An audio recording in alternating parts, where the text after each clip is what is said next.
Good morning, Jesse. How are you? You know, I am excited for day 3 I of can't what believe is, it. I mean, every year we say that Googlepalooza is getting bigger and better.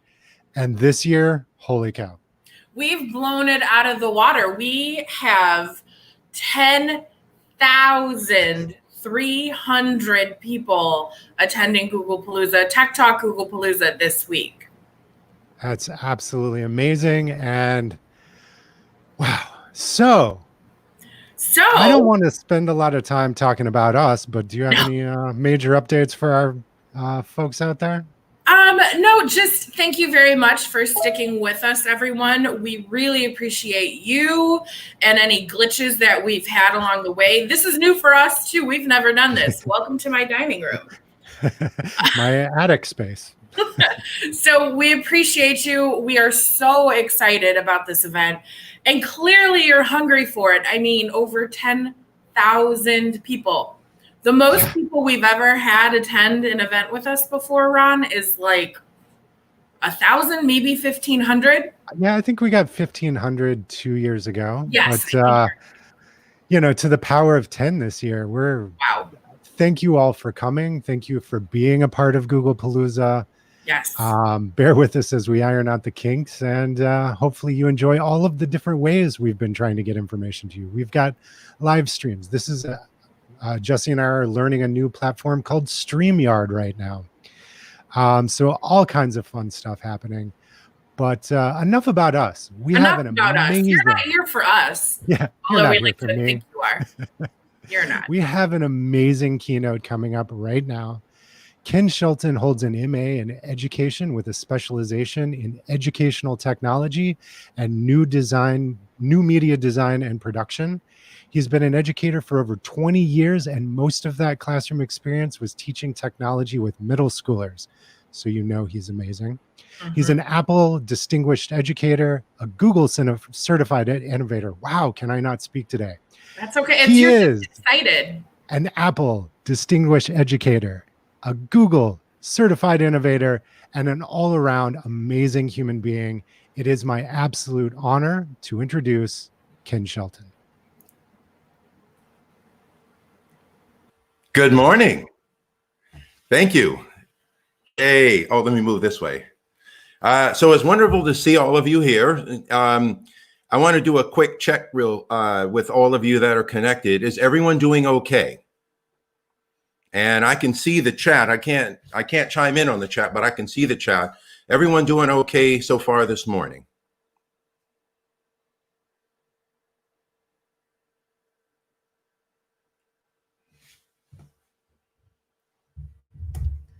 Good, great, perfect. Okie dokie. So let's go ahead and get started here. I want to thank you all for being here.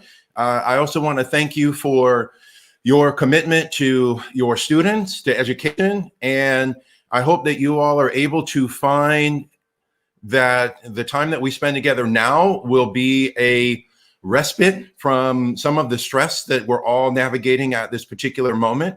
And hopefully this keynote will share with you all some ideas going forward that you can do for not only just your self-care, but also taking care of your students as well.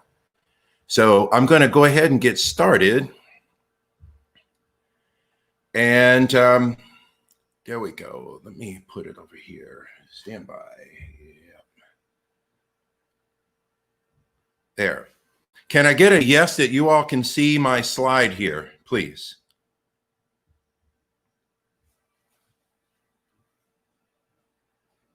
Perfect. All right. Well, here we go. All right. So that's my information. Obviously, I use social media quite heavily, and hopefully I'm connected with a lot of you on social media.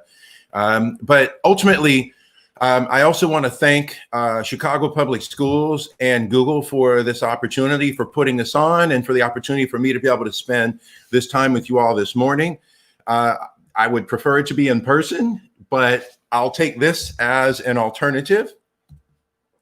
And I also want to point out something. So Chicago Public Schools so far is pretty much the only major urban school district that has made a definitive statement around what we're navigating in regards to racial and social justice, provided a resource for everyone who's involved, and made it clear where you all stand in regards to supporting yourself, supporting students, and supporting your community. So I think it's important to point that out. And then also on that particular document that was distributed, which is looking at both taking care of your mental health, the mental health of your colleagues, the mental health of your students, drawing attention to certain things that might be trauma or anxiety inducing, as well as ensuring that the voices that we hear are truly representational of diversity. And when I say diversity, I mean also your students. So there will be a number of things I share in this keynote that are aligned with this particular segment of that document. But I wanted to point out that CPS is the leader when it comes to making these statements and being definitive in doing this work.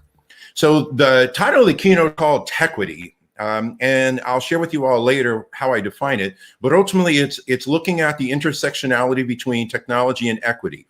And so there's a couple of things. When you think in terms of tequity, technology and equity, what I'm going to take you all through are a whole lot of stories around what does it mean to be culturally responsive? What does it mean to be culturally relevant?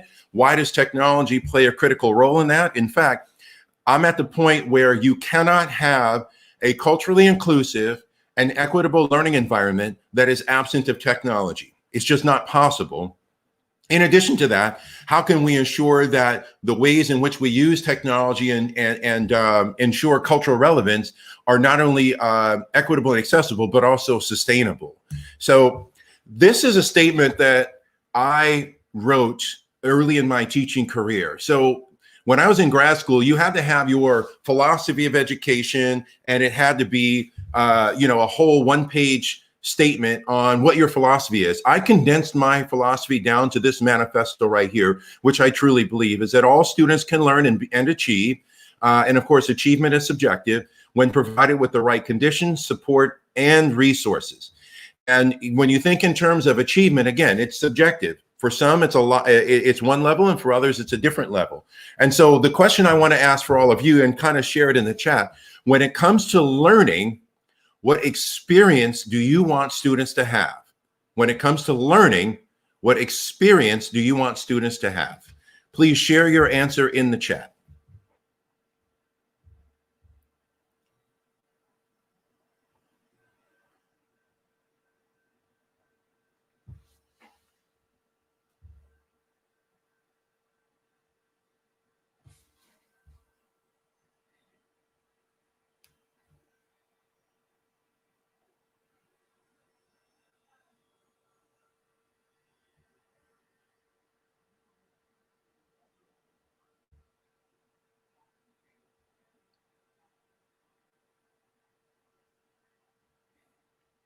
And so far, one of the most recurring statements is engaging and varying descriptors for how they feel.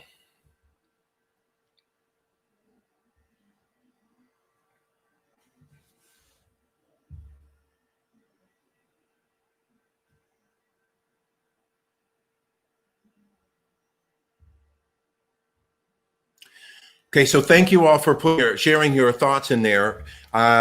Keep going with those, because I know there's a lot of you connected, because I want this to appear in the comments for all of us. But ultimately, this is where I get into the whole idea around school, what we assess, and quite frankly, if I remember correctly, it's an Albert Einstein quote: "Not everything that counts can be measured, and not everything that's measured counts." We really want to focus on the experience that our students have, not things that can be measured based on some arbitrary numerical data.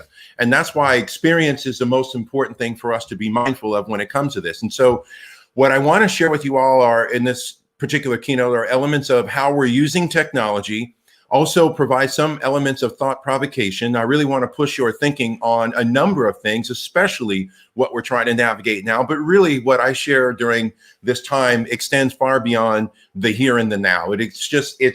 To me, it's an entire career and generations worth of educational thinking and the direction that we should be going.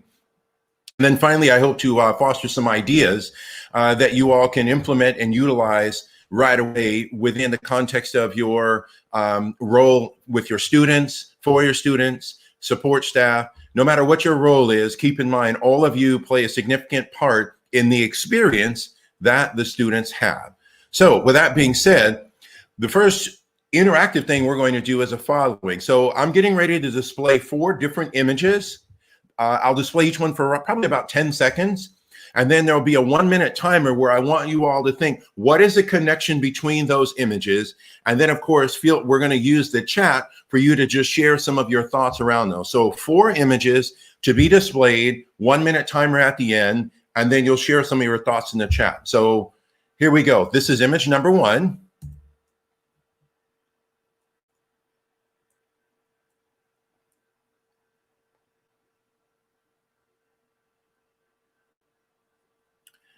Now, image number 2.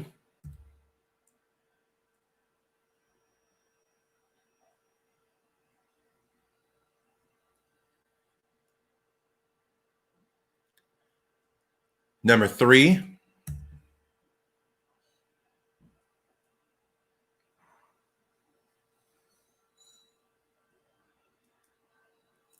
Number 4.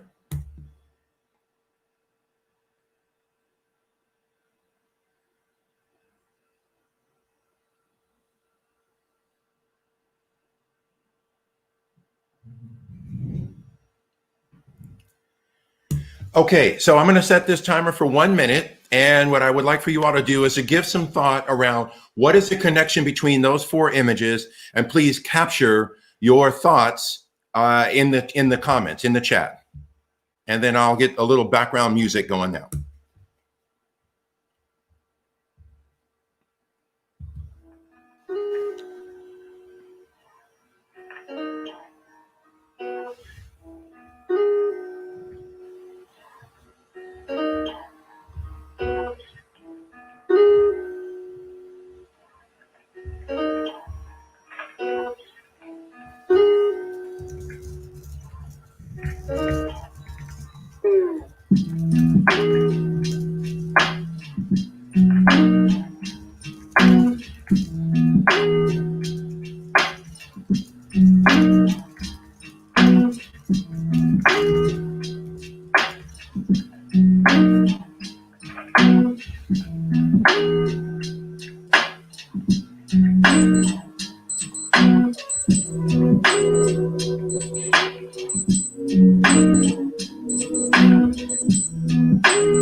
Okie dokie. Can you all please share your comments or your thoughts around those 4 images in the chat? A number of you have already done so, so thank you. And I will share with you all that ultimately all 4 of those images to me represent a variation of learning. And so not only a representation of learning, but how we connect to learning. So if you think in terms of technology for the longest, in fact, I remember not too long ago where the prevailing opinions were that technology makes us more disconnected, where I would argue that it actually makes us more connected. And so, continuing on, I would look at how are we using technology to not only make meaningful connections to each other, but also to our content. And so now let's continue on here. And so that leads me to the next phase of this keynote, which is the whole idea around learning. So what I want to share with you are the following. Not only, no matter how well packaged, presented, and sold the pedagogy is, and keep in mind, I've been an educator for over 20 years. So I've been through, you name it, I've been through it, whether it is project-based learning, challenge-based learning, inquiry-based learning, problem-based learning, STEM, STEAM, no matter what you call them, no matter how pretty packaged the pedagogy is, none of that matters if you don't have the right culture in your learning environment. And that goes back to the question I asked you all. When it comes to learning, what type of experience do you want students to have? Not what your pedagogy and not what grades you want them to have, the experience. And so this whole idea around culture fits into what I'm going to share with you all now. So Ultimately, the culture that we set and determine for our learning environments is a larger predictor of student access and opportunity than anything else. If I'm going into your classroom, your school, and I don't feel that my needs are going to be met, that I'm going to be seen and heard, then I'm already navigating potential anxiety and trauma-inducing environments. And so for me, when you think in terms of culture, I divide culture into 3 distinct categories or levels. And they're the following. So the top level are what's highly visible and low mental intensity. So those are things like the food that we eat, the way we dance, the music we listen to, the clothes we wear, things like that. The mid-level stuff are still visible, but a slightly higher degree of mental intensity. So there are things like our concepts of time. My favorite one to share is our speech patterns and even the vernacular that we use. And so I'll give you all an example of that. So I'm going to ask a question and it's going to delay in the chat, but I'm curious to know how many of you have ever heard the phrase code switching?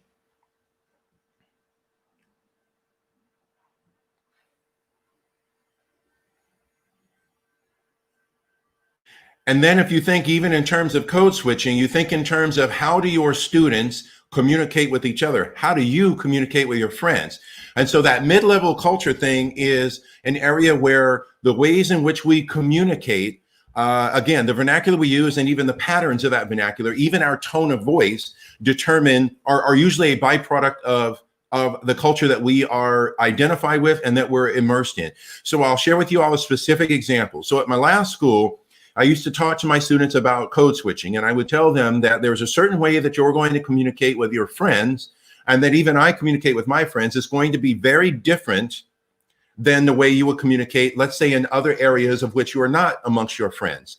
The whole idea is to understand the differences between the two and identify what is the most effective means of communicating depending upon the environment that you're in.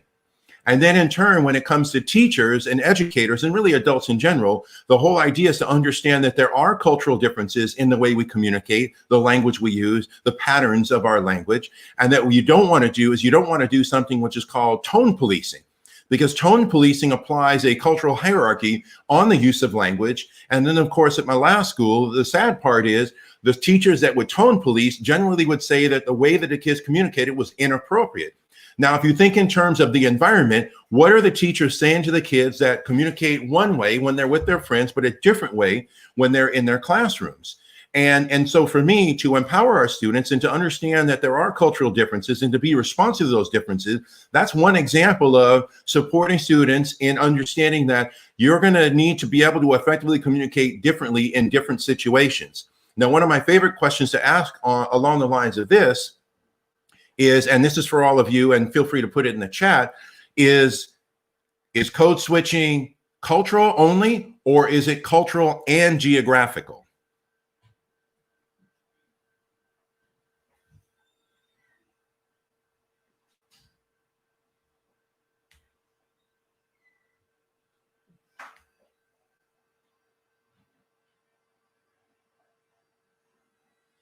And a whole bunch of you went. It's actually both. And thank you so much for those of you that are contributing in the chat. See, this is an interactive keynote, so thank you. Yeah, it's both. In fact, not only is it both, here's one for you. So, and again, this whole thing around culture and the experiences that we have. So it is both. I have many friends that live in various states across the US, and I will specify that my friends that live in states that are in the South and the Southeast, if you will, when they're dialing a customer service telephone number, they know that they have to suppress as much as possible their Southern accent, because going back to that hierarchy, a Southern accent is usually associated with what, when it comes to an intellectual hierarchy or where you are as far as high or low intellectual capacity. A Southern accent is usually associated with what?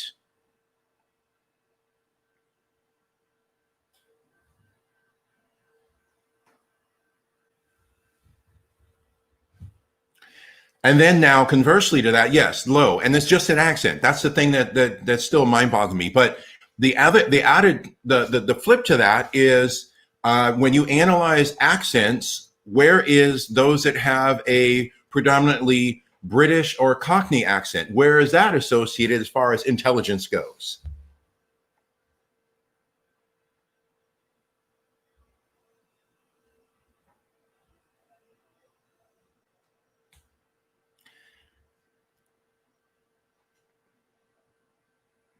Exactly. So some of you are already answering. Thank you. And you see, this is just simply our speech patterns. And this is why culture is critical. This is why I go back to that slide.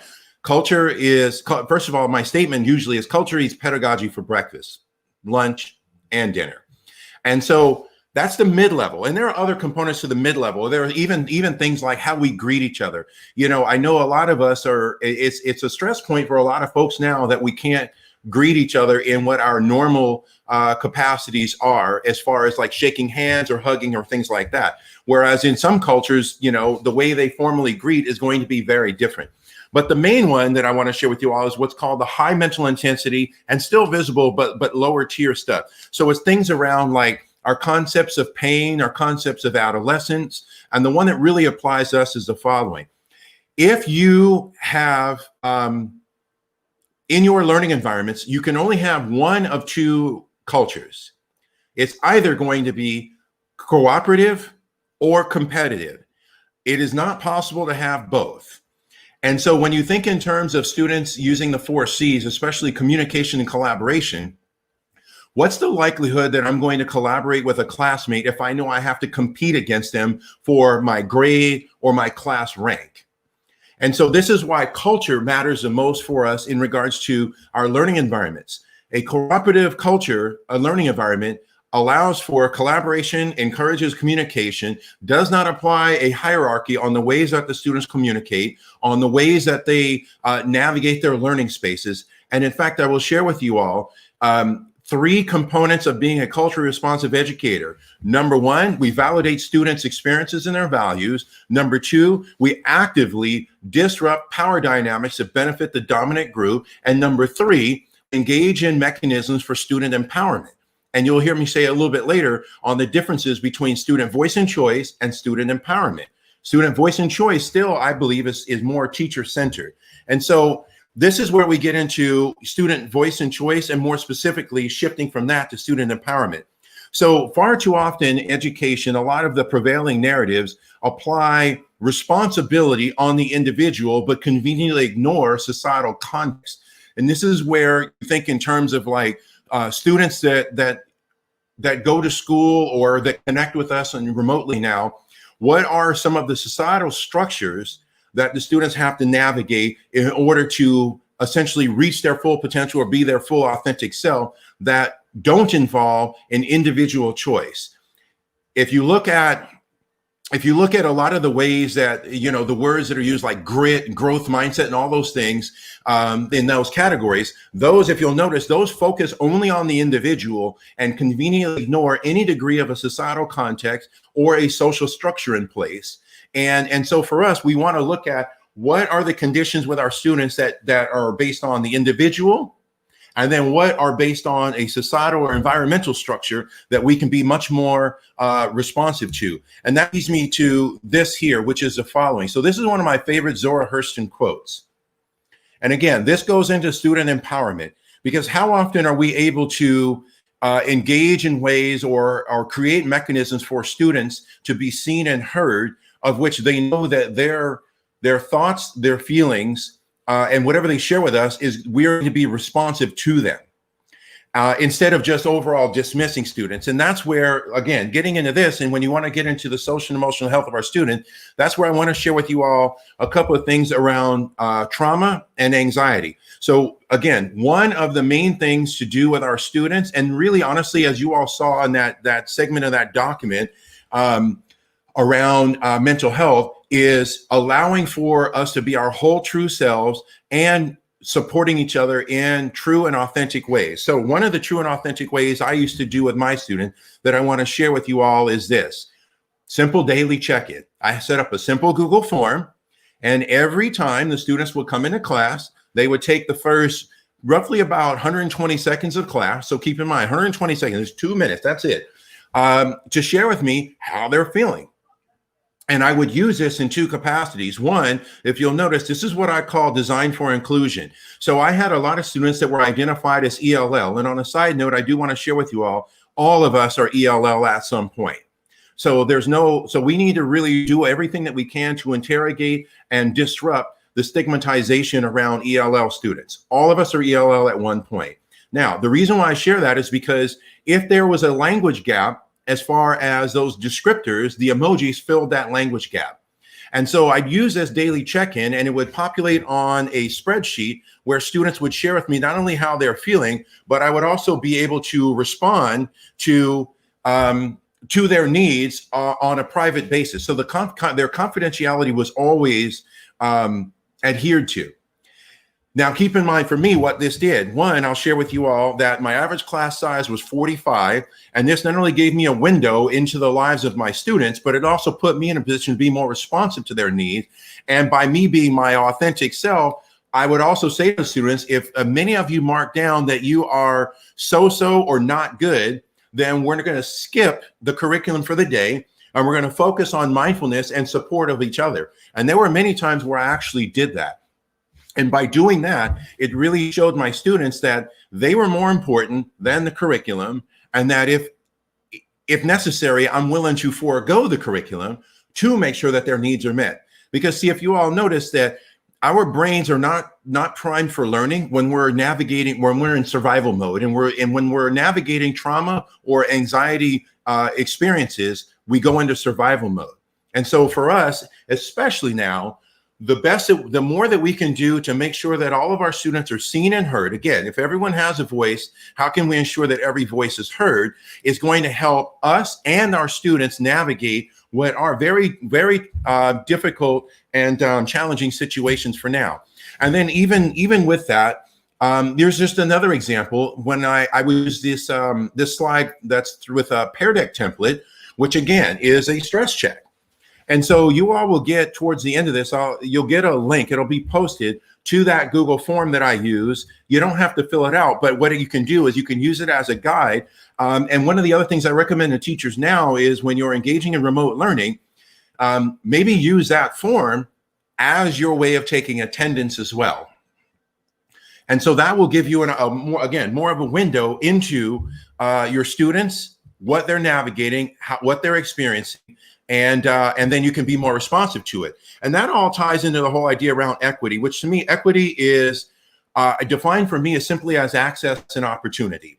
So how are we providing equitable access and opportunity? And that's where I go back to that form. If everyone has a voice, then every voice should be heard. Now, I love sharing this image here because this is a very popular image that is used to juxtapose a visual representation of the differences the differences between equality and equity. Now, I'm going to reveal it later. There's a major flaw in this image as well that I will review with you all later. But what I really want to talk about is the following. How often do you examine some of your habits of mind or cultural norms that might, in fact, perpetuate inequities?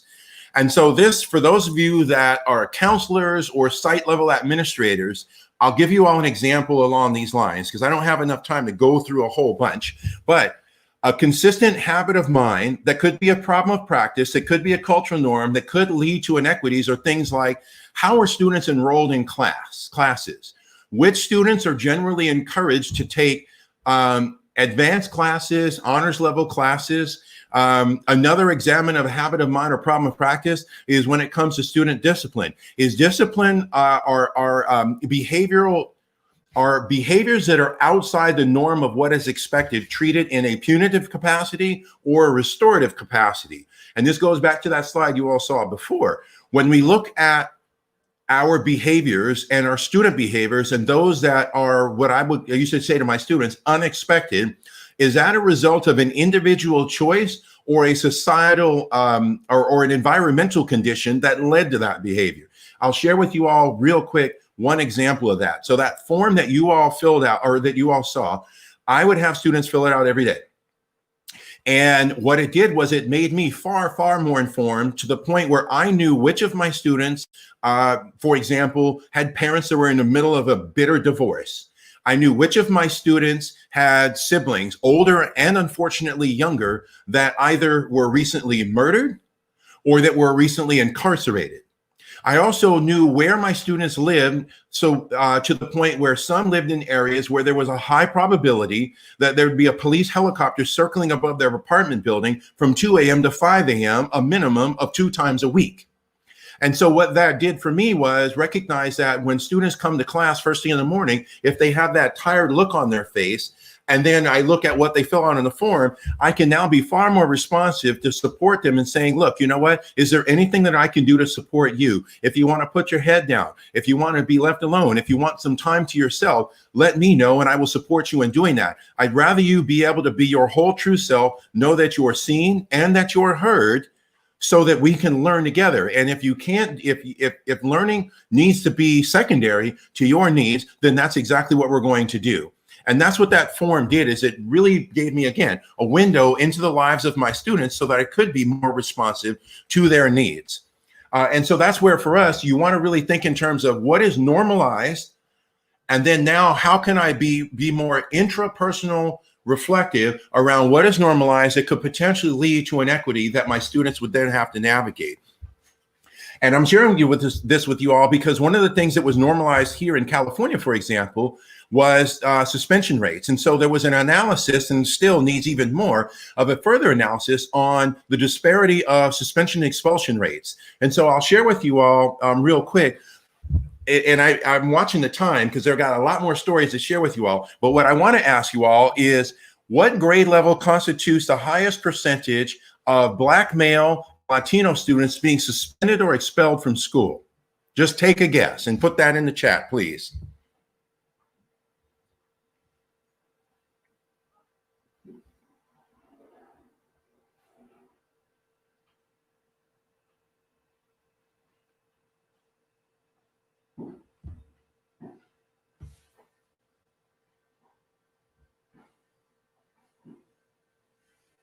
And I see a lot of you are putting middle school. I've got 5th. Okay, so I'm going to tell you all and how it relates to this. So, in fact, yep, Cynthia put it. It's preschool. And I'll repeat that because some of you probably are like, wait a minute, what? Preschool. Think about it. Preschool, what is the primary demographic of preschool teachers? What is the likelihood that they're, in the context of them getting their certifications, they have taken or undergone any degree of anti-bias and anti-racist professional growth? And in many cases, preschool is optional. And in fact, most cases, preschool is optional. And so if you'll notice here, an examining of a problem of practice and habit of mind was the suspension and expulsion rates here in California. And so as a result of that, our governor signed a bill into law that K through 5, you cannot suspend a student and have it be designated as willful defiance. If you think in terms of that, go back to the culture question, and then even where I mentioned those 3 layers of culture and some of our cultural norms. How many cultural norms for our students are misinterpreted by teachers as something that is either outside the norm of their behavior, or further to that point, is not, they is assessed as not culturally appropriate. And so then the default is to respond in a punitive capacity and then designate it as willful defiance. I'm going to share with you all a quick story on this as well. So at my last school, one of my favorite former students, which most of my students were my favorites, don't tell them that, he came to school. I had him both in the 7th grade and in the 8th grade. And so he came to school with his hair, he had his hair braided in cornrows. And I used to always say to him, you know, how long is your hair? You know, what you got going on there? And he said, you know, my hair is really long, Mr. Shelton, and I like it braided, and you know, maybe one of these days I'll let it out. And so I said to him, I said, you know, it would be cool if you let it out. I said, you should let it all out and come to school with an afro. I'm like, you might not believe me, but at one point I used to have hair as well. And so then, of course, one of the, I would say maybe about 2 weeks later, he comes to school and he's got his hair in an afro. And of course, he was very popular with his classmates. And so, you know, he comes to class, because I had him first thing in the morning. He comes to class and I'm like, okay, now we're rolling. I love it. I love it. I love it. I said, now, a couple of questions for you. I said, first of all, where's your pick? And he's like, well, it's in my pocket. And I said, well, no, you don't want to store your pick in your pocket because the teeth of your pick are going to poke a hole in your pocket. I said, what you really want to do is store it right there in your hair. That way you don't put a hole in your pocket, and it's always easily accessible for you to pick out your afro. And so, of course, he smiled, we laughed, and so on and so forth. And I said, now let me tell you a couple of other things. Number one, some of your classmates are going to want to touch your hair. Don't let them do it. Okay, you don't have to give them consent to touch your hair. That's a part of your body, and they should understand that there are boundaries when it comes to that. And I go, and number two, I love it. So later that day, I got a call from the dean, who was a very good friend of mine, and he said that this student was in the dean's office and was begging to come and talk to me. And so then I said, okay, well, no problem. Now, I do want to clarify, point one thing out to you all as well. For my entire career teaching in the Los Angeles Unified School District, I was the only Black male teacher at every single school that I worked at. And so it's important for me to make that point here in regards to this slide, culture, and that, which you'll see shortly, another thing around those lines, is because this student was a young Black male student. And so he knew that I would be responsive to his needs, and that's why he wanted to come and talk to me. So, of course, he comes in, the dean sends him to me because the dean was a very good friend of mine. And so then he tells me what happened. And so what had happened was he was walking to class down the hallway, and one of the other teachers yelled at him and said, get that comb out of your hair. It's inappropriate. Now, think about that for a moment. He's not doing anything inappropriate. It's not anything in regards to student safety. And this is a teacher of which he did not have her class. So she yells at him, and he turns and makes a comment to her. Now, his comment to her was, I won't repeat it here, but of course he reacted in a way that was like, why are you bothering me? Leave me alone. So what does she do? The willful defiance. She writes a referral, calls his teacher, demands that he come and get the referral, sends him to the dean, and says that he should get in-school suspension. And so then he comes and talks to me and shares with me how he was minding his own business. He was doing that. Now, my whole point to shorten this story is that think about what that does in regards to the culture, the experiences of that student, the culture of the school, and this whole cultural disconnect where you had a teacher that wanted to assert her cultural authority and assert her power dynamic on the hierarchy against a student who was doing nothing more than had a comb in their hair. And this is why it's important for us to understand that we have to examine our habits of mind, our cultural norm. And in that context, that's a teacher that needed to go through anti-bias and anti-racist professional development. In addition to that, here, for example, is the whole idea around the University of California was sued for their use of the SAT and the ACT in admissions because those tests are culturally biased. And the reason why I'm sharing this with you all is more so of going back to that slide of examining our habits of mind and cultural norms that might lead to or perpetuate inequities. There are things that are so normalized for us that we don't always see them. And part of that is taking a step back and asking ourselves, is what I'm doing providing access and opportunity for all of my students so that they can realize their full potential? And the funny thing about this that I'll share with you all was their whole argument in support of the test that they provide, and I quote, a uniform way of judging students from different schools and backgrounds. They're even contradicting their argument in their own statement defending it.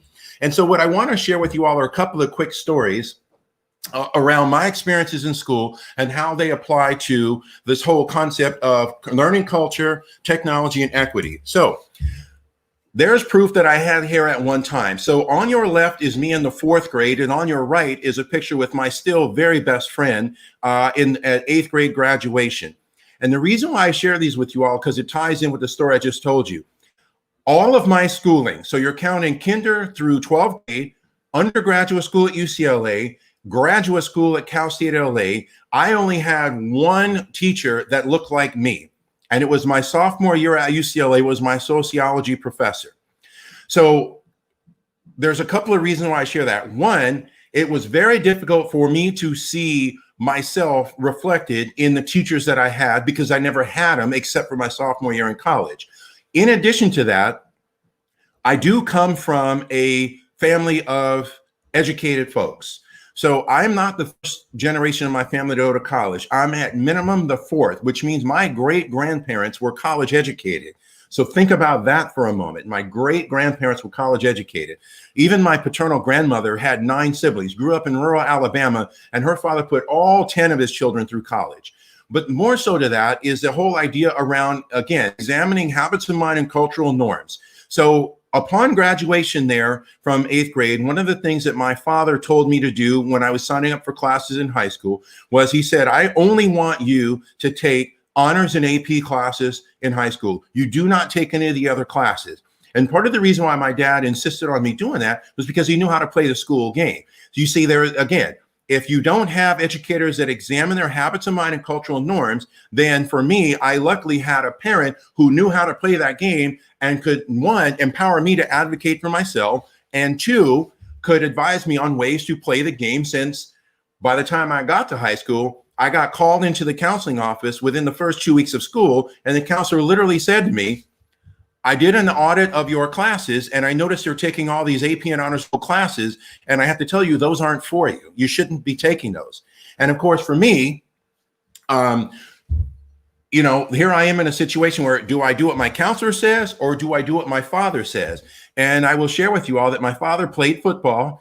I have my father's voice, except his voice was several levels deeper, and he was a big guy, and basically do what dad says.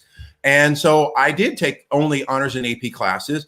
And so for my entire high school experience, of a school that was roughly about 20% Black, I was the only Black male student in all of my AP and honors level classes. And I have a story for you all later as to why that is relevant.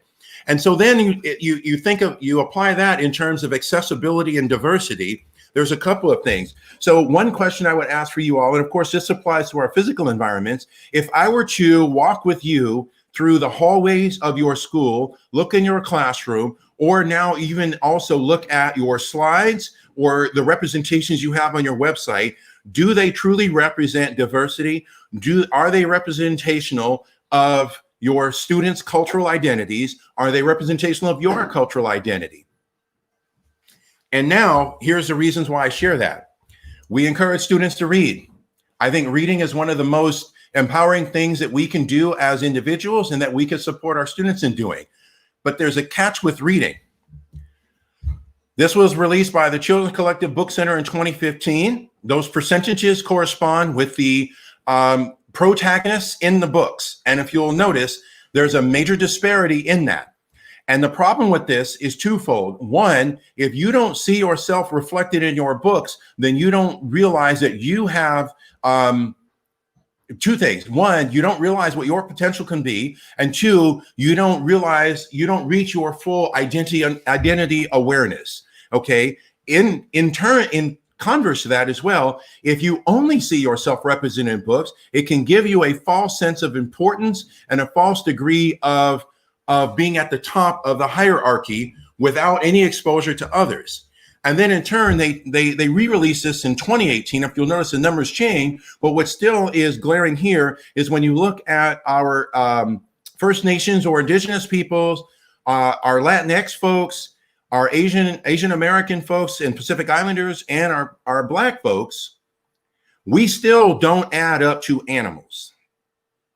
And so this is precisely why you need to think in terms of our representations, accessibility and diversity. What are our representations? And that's why I love sharing, and I have a video, but I for time's sake, I won't play it, is the whole idea around mirrors, windows, and sliding glass doors. So mirrors and windows was originally developed by Emily Stile, and then Dr. Rudine Sims Bishop, who's at the Ohio State University, added sliding glass doors with the idea that every single student's experience, and I'm going to say it shouldn't be limited to their books as well. And this is why I had that blank slide and asked you, what are in your slides for your instruction? What are on your posters when you go back? What are the posters on the walls in the class, on the walls in your classrooms, in the hallways, and so on and so forth. Every student should see themselves reflected in their learning experience through an authentic and representational voice. They should also be able to learn about those that don't share their same cultural identity, which serves as the window, through an authentic and representational voice.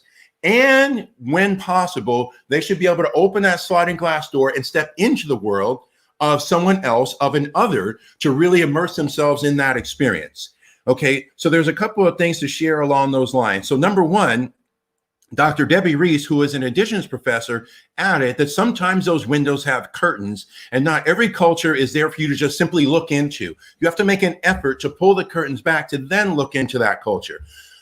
What I want to emphasize with this, when it goes to the accessibility aspect, is be mindful of the narratives that many of those of us that are representational of marginalized identities, where our stories are predominantly our demise, despair, trauma, and anything that is associated with a negative. So I used to always encourage educators, encouraging you all, for example, when it comes to something like Black history, don't just teach my enslavement and then Martin Luther King Jr. and Rosa Parks. Okay, because by the way, that is anxiety inducing already. And I can even talk about many of my Asian American friends and our experiences learning together. You know, we want to do things that, again, is celebratory, representational, and authentic. And what that does is that gives students who don't share the same cultural identity not only a window into someone who an other, if you will, but it does it in a way that helps build stronger cross-cultural connections between students and with students and the curriculum. And so that's why I get into, I'll skip past that, this whole idea here, which is why I stress the use of technology. When you think in terms of the curriculum, does it provide different points of view, even on the same event or experience, and especially those from marginalized people or communities? Okay, we don't want to focus on a single narrative. And someone posted in the chat, which I do strongly recommend it, is the TED Talk by Chimamanda Adichie called Danger of a Single Story. How much perspective, breadth, and depth can we give to our stories when we provide them from different points of view, even if it's on the same experience or event? And so that leads me to the next thing that ties in with the story I just shared with you all about me personally, which was, remember, I go to high school. I'm the only one who's taking AP and honors level classes. So I'm going to fast forward to 11th grade, my AP US history class. Okay, so one, I'm the only Black male student in that class. In fact, there were only 3 of a class of 40. Only 3 of us were non-white. So you had myself, Black male, one of my classmates, a Black female, and another one, a Latina. So one of the assignments that was given by this teacher, and I'll never forget his name, because there are some things that a lot of us talk about. And so when I think back to my school experience, if you think about your favorite teachers, there's also experiences that I can point to as an adult that were trauma inducing. One of which is whenever I'm asked a question, what is your first experience of being called the N-word? And when do you remember that? And for me, it was 4th grade, elementary school, by the principal. Okay, you see, and I'm a 50-year-old adult, and I even remember it like it was yesterday. I remember who said it, I remember what happened, and I remember the end result of it, by the way. So fast forward to 11th grade AP US history. The assignment that we had was to do a big research project on a US history topic of your choosing. And so what I did was the following. So you're looking at the picture of my paternal grandfather, who was a lieutenant colonel in the Air Force. Now, the assignment that I did was the following. My grandfather, his brother, and 2 of his close friends all 4 of them were Tuskegee Airmen. And so at the time, my grandfather had passed away, but my Uncle Gene, his brother, was still alive, and 2 friends, Colonel Lehman and Colonel Gleed and Lieutenant Colonel Lehman were still alive. So I had access to primary sources to work on this project. So I did this big research project, of course, I think it was probably around 15 pages, on what was it like being in the military that was segregated and then became integrated? What was it like fighting in a war of which by the time you got back to the United States, you were not going to be guaranteed your full rights as a citizen? What was it like for your fellow servicemen who were never given their GI Bill? What was it like for your fellow servicemen who were given their GI Bill, but were denied access to predominantly white institutions, i.e. predominantly white universities? What was it like coming back and trying to buy housing in at the time, because they were in the military, they lived in a bunch of different places, but ultimately they knew that when they come back to the United States, especially those that lived in major urban areas, they were not going to be able to buy housing in certain areas, which goes to the whole thing around redlining and blockbusting, which unfortunately I don't have time to break it down to all of you about that. But ultimately I did this whole research project on that. So I did 3 primary sources. My grandmother was still alive, so while she was not a primary source, she was pretty darn close to a primary source. She was with my grandfather the whole time. They were already married at that point. And so now I turn this paper in, and not only do I get it back, and what does the teacher do? He marks me down with a C and says, and I quote, "This is not consistent with what we've studied in class." And so if you go back to that slide that I shared, does the curriculum provide a different point of view on the same event, experience, and especially point of view from marginalized communities? Keep in mind what that teacher was doing was teaching a colonized version of United States history, AP. And because he was never exposed to narratives that weren't aligned with what he deemed acceptable U.S. history study, he chose to dismiss, discredit, and marginalize my own family experience. Now I'll rewind back to the counselor who said, "These aren't for you," which means that students like myself were never encouraged to take those classes. So therefore that teacher was never going to be exposed to different narratives. And instead that teacher utilized or asserted his power dynamic authority over me to mark me down on that. And think about how much my classmates missed out on the window because I had access to 3 primary sources. Now, back then, you either had primary sources or you had what was called, and I'm sure some of you are going to recognize this, was the Encyclopedia Britannica, which was a filtered, sanitized, and quite frankly, whitewashed representation of information. And so now think in terms, if I had access to technology back then to where I can turn in this paper and I can cite primary sources and secondary sources to augment what I had written for the teacher. And that's why for us, it's critical to be able to recognize that, one, that paper was an example of the mirror for me because it's my own family, the window that could have been opportunity could have been for my students. And furthermore, if that teacher had responded in the way he should have, it would have been, tell me more. And by the way, all of my primary sources lived here in Southern California. The sliding glass door would have been, is it possible to invite one of the veterans that you cited in your paper to come and speak to the class? So you see, that was a great opportunity that was missed out by my students. Excuse me, by my classmates. And that's why we also, when you go into terms of books and representations, we also want to be mindful of the fact that you want to examine who are the authors of the materials that you're using, who are the authors that are sharing their stories, what is their identity, what is their gender identity. I'm not going to discredit an author who writes a story of a cultural identity that isn't theirs. But I would just say we need to be really more mindful of what are the representations that they are presenting, how well versed are they in those, and what is their background experience to be able to tell that story in the first place. And so that leads me back to this particular graphic. So remember, I shared with you all the equality, equity. Ultimately, the flaw in this graphic is the fence itself, because to me, the fence represents the systemic structures that create the need for equity in the first place. When we dismantle or remove that fence, we now can head towards liberation. And I would even argue that that graphic that represents liberation is incomplete because ultimately the characters are still watching the game. If you were to design a graphic for transformation, what would that look like?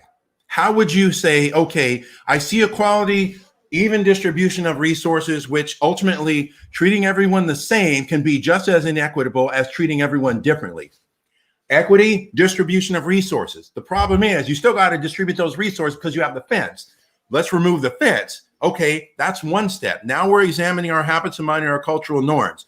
What are the changes that we can make that can truly transform the experiences that our students have that guarantee them access and opportunity? And so feel free to put in the chat, if you were to design that fourth panel, what would that look like? And so then that leads me to the next thing, which is the story that I just shared with you all around my experiences in school, because believe it or not, the United States Department of Ed released a report on the state of racial diversity in the educator workforce. And I pulled a couple of specific bullet points from that report. And it all involves the experiences of not just the Black students. And so the third bullet point is the one I want to emphasize, because remember, I shared with you all, for my entire career in the Los Angeles Unified School District, was the only, I'll even put it to you all this way. I was the only Black male educator for my whole career at every school that I worked at. I was also the only Black male student for all of my grad school as well. And so that third bullet point is one that I want to point out, and then I'll shift into my final story for this, is that, it says there is a theory for Black age, it was big folks and Black males that have a positive impact on children of all races and the teaching profession as a whole. I will share with you all, that is not a theory, that is a fact. I had a really, really diverse representation of students, especially for my last 11 years in the classroom at my last school. And I should add that because I was the only Black male educator, that is also why I'm no longer in the classroom, because my entire career was nothing but microaggressions and harassment and honestly, the victim of bias and racism. But on the positive side, I was able to make meaningful cross-cultural connections with all of my students to where their experiences with me were essentially dismantled stereotype threats that they may have come into the classroom believing. It also is why, which I'm very proud to share, why during my entire high school career, my entire educator career, I was invited to more than dozens and dozens of quinceañera parties, bar mitzvahs, bat mitzvahs, and any other important cultural celebration for my students. And in some cases, with a couple of schools I worked at, I was the only teacher that was invited to those. And so think in terms of the experiences that my students had that were not just within the curriculum, but extended beyond the curriculum, around being able to make those connections and the impact having me as a teacher had with them. And that's where I lead into this as far as technology and equity goes. Listen, I recognize that there's two parts to this. One part is we want to be able to recognize that if we don't see it, we don't believe it. And if we don't believe it, we won't necessarily pursue it. And that's where I tie in the whole idea around Black male educators, but really educators who represent a cross-section of diversity in the first place. What you're looking at is a picture of me video chatting with a class of a friend of mine. And so she wanted me to talk to the students and video chat and so forth. And so ultimately I said, well, I don't want to just video chat with your students, because then I'm nothing more than a novelty. I said, why don't we change this whole thing up, and let's work on a couple of things that I might be able to co-teach with your students. And so the short version of what could be a very long story is I ended up co-teaching with our class around two significant units. One, she stopped teaching To Kill a Mockingbird, and she changed it to teach The Hate U Give. And so I worked with the students around reading the book, watching the movie, and we had conversations around, the teen experience, teen identity, different cultural identities, the Black experience, and we really engaged in really, really meaningful conversations.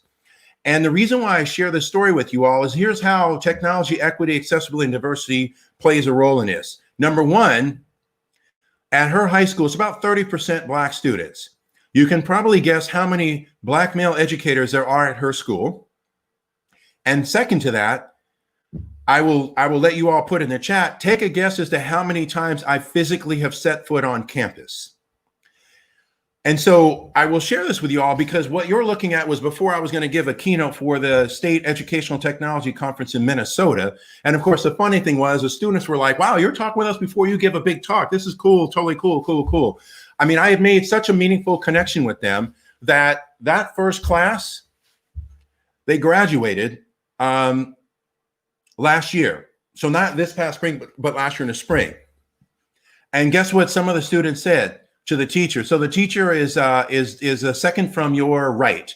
They said, oh, it's too bad Ken can't be here. Can we send him a picture? Because he was a part of our learning experience just as much as you were. Because you see, ultimately, I worked with those students for several years.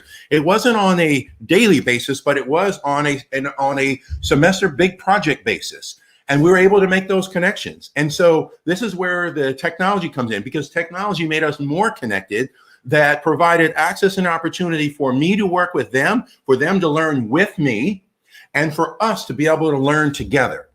And so that's where you go into the whole idea around examining what are the materials that we use, what are the accessibility of those materials, what are the representations in those materials that we can do that can dismantle geographical barriers, and in some cases even financial barriers. Because you see, I volunteered my time and I was totally fine doing that.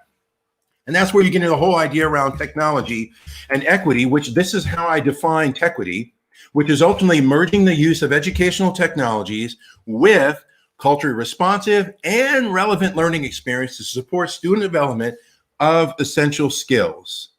And so I want to share with you all, kind of in conclusion, two things. So one is quote, because I really want this keynote to be uplifting for all of you, and recognize that you all are going to have an impact even with navigating remote learning with all of your students in varying ways. The more that we are responsive to their needs, the more that we validate them as individuals, the more that we, what I would call, embody degrees of cognitive humility, which for me was, I can learn from my students just as much as I can educate my students. The more that we will start to see the positive of our experiences, and the more the culture will be the driver for the outcomes that students have in those experiences.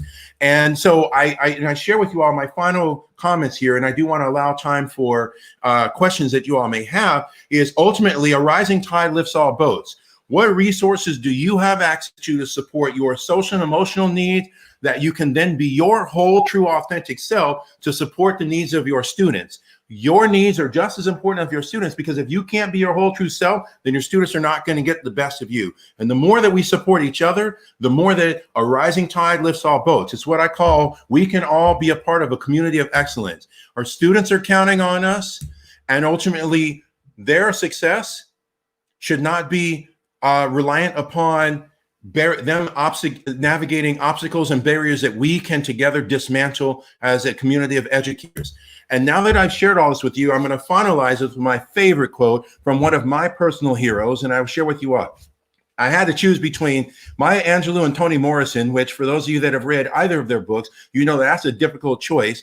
Now that I've shared all these with you, then I've shared some personal stories with you, hopefully for all of you, this serves this quote, and that is, you do the best you can until you know better. And then when you know better, we do better. So thank you all for tuning in. I really wish we could have done this in person. I hope at some point I get to see all of you in person. High fives, hugs, fist bumps, whatever it takes for us to validate each other, support each other, and be there for each other. Thank you all very much. And I'll stick around for a few minutes in case anyone wants to pose any questions that in the chat. But thank you all so much. Namaste.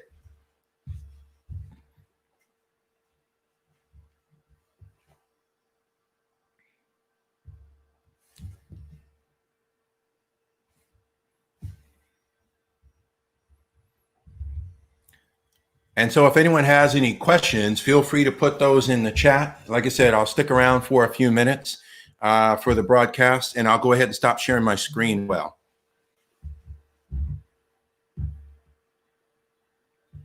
Maria, high five to you as well, and thank you. Those of you, thank you all so much again. I appreciate the comments here. Thank you.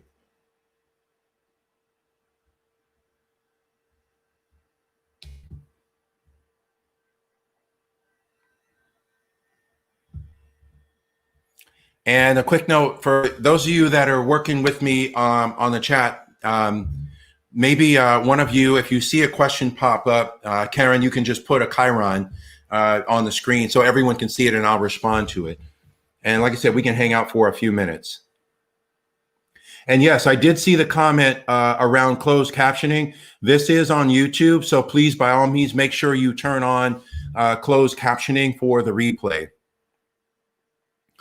Okay, so the three elements around culturally relevant teaching. The three elements are the following. One, actively validate students' values and experiences.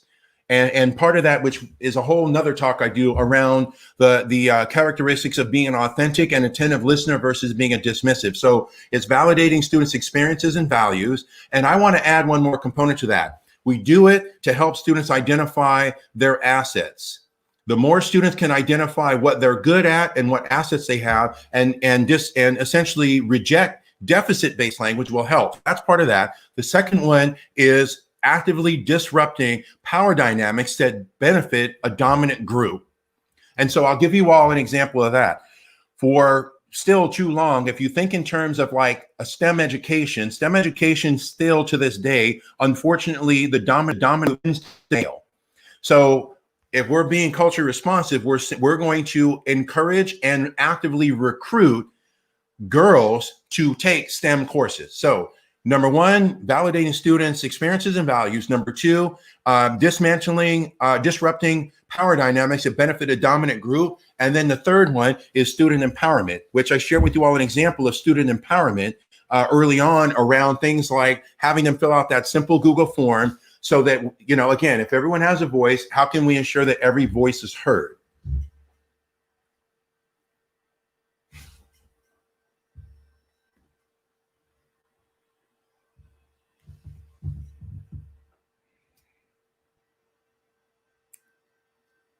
And any other questions?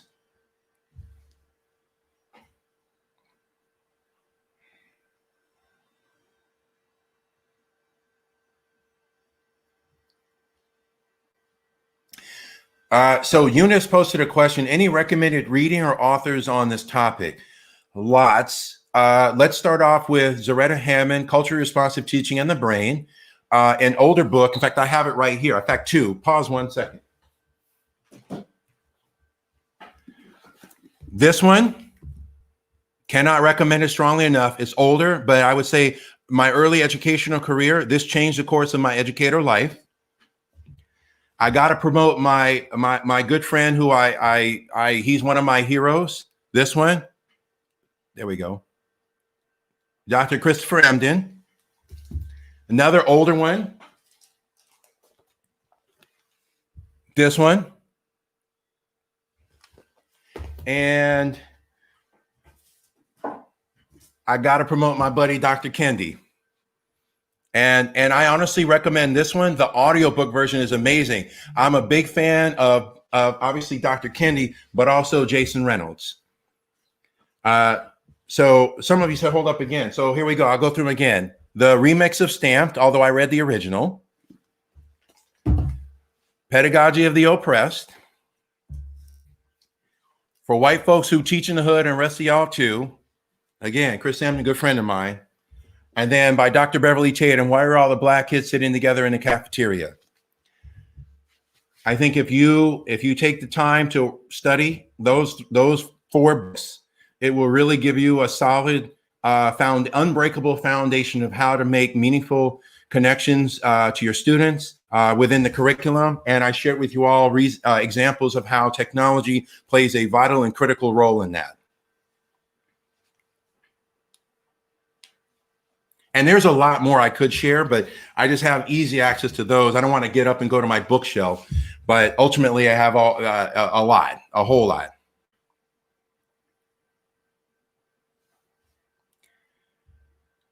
All right, so I guess we're gonna call it. Thank you all so much. Hopefully you can find me on social media as well for any further questions. And I wish you all a wonderful remainder of your day. And of course, I hope that you all have an enjoyable learning experience for not only Googlepalooza, but feel free to reach out if I can be of any added support to you, and especially to you and your students. So thank you all so much.